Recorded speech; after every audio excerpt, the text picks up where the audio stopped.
Hello, this is Kathy Muscat, and I would like to take just a few moments to show you how to access and use your student sign-in sheets and your student homework recording forms. So I want to show you where these are located on your OneDrive and explain the slight difference between how we would process these at Twin Falls courses versus outreach sites. So everyone can see those forms by going to csi.edu, clicking on CSI Connect, which is how we always access our OneDrive, SharePoint, and other portals. And in previous videos, I've shown you all the features here, so I won't go through that again. But we're going to access OneDrive by going over to the white waffle to the left of the icon that says CSI, College of Southern Idaho. I'm going to click on OneDrive. When this loads and you are ready to access, you will find your instructor folder under the shared option. Since I'm the creator of these folders, I go a slightly different route, but by you going to shared, you'll see what I'm about to show you. So I've created a sample file here, and everyone will have one that says your name on it with the fiscal year. This will be updated to FY21. Click on your folder, and you will notice that you have other folders here with different information. In a different video, I will actually go over these and do an overview of what you can access and see. But today we're going to focus on your attendance and homework documents. After you open this will be organized based upon however your classes are structured. So semesters, trimesters, blocks. So let's look at fall semester FY21. When you open this, you will see two forms. This is the sign-in sheet for attendance, and this is the homework form. I'd like to start by showing the sign-in sheet and briefly explaining this process.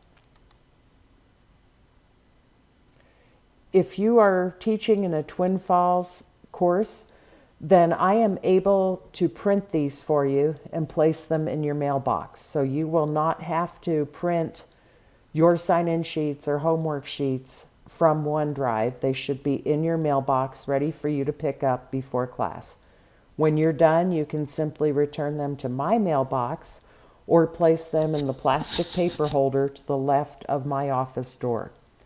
In an outreach site, that's slightly different, and you will actually need to print your own forms, and I'll show you that quickly before we look at the form itself.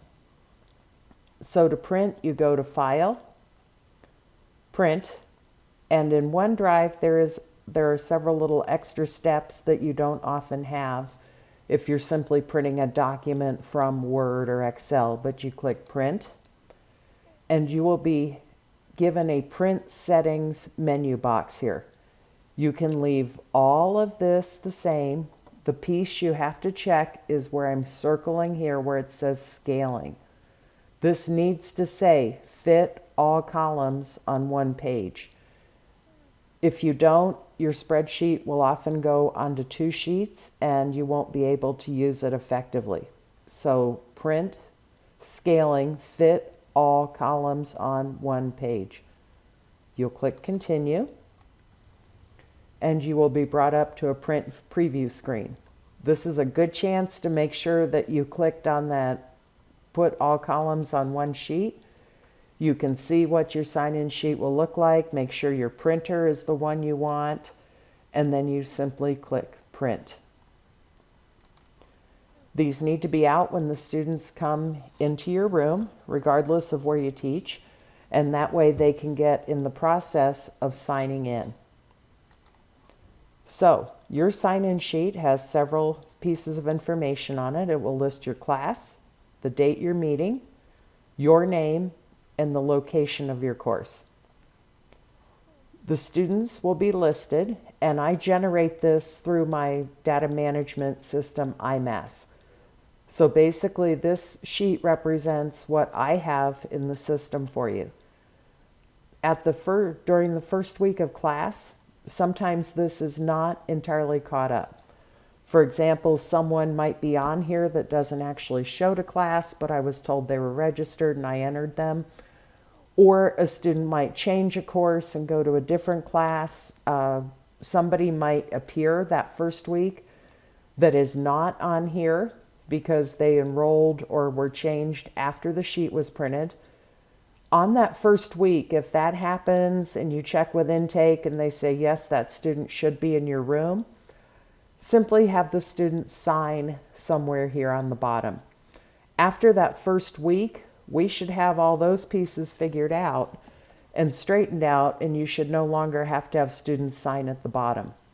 This is a good opportunity to review what's in the policy manual and what we've discussed quite a bit, and that is that if someone shows up to your room that is not on this sign-in sheet, you need to take that person to intake immediately because they've either gone to the wrong room, they have dropped in with a friend because they heard your class was great and they wanted to attend.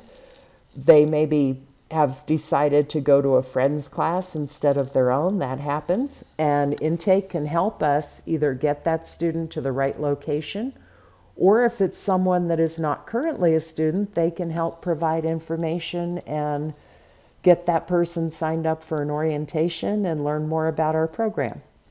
So if somebody's not on here, that needs to be immediately addressed. Please do not just let them sit in class or not worry about it. That wastes their opportunity and it is against our program policy.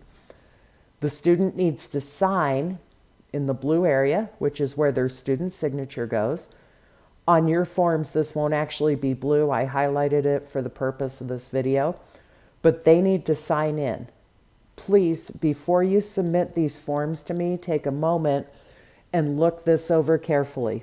If a student has forgotten to sign in, please initial in that space for the student. If this is empty, then I process it as that student being absent.